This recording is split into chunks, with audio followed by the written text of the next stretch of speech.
পরিস্থিতিটা কি হলো আসলে? ভাই দেখেন, পুলিশ এরকম গাড়ি যদি এনে রেখে দেয়, পুলিশ শুরু থেকে মনে হচ্ছে অ্যাটাকিং মোডে।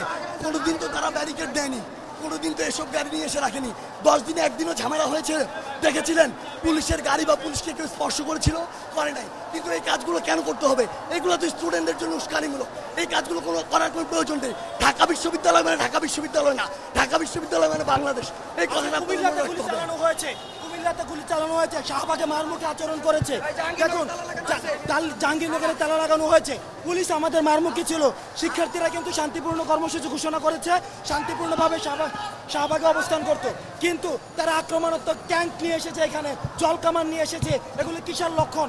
আমরা প্রত্যেক দিন এখানে শান্তিপূর্ণভাবে আমরা আন্দোলন করে আমরা চলে যাই, এখানে জল কামান আনা কিসের লক্ষণ? অর্থাৎ তারা আমাদেরকে ছাত্রদের উপর আক্রমণ করতে চেয়েছিল, যেগুলো দুঃখজনক। সাধারণ ছাত্ররা সেই জিনিসগুলো হয়তো মেনে নিতে পারেনি। সুপ্রিম কোর্ট অর্ডারে নাকি বলা হয়েছে এই আন্দোলনের ভ্যালিডিটি নেই, এটা কি ঠিক?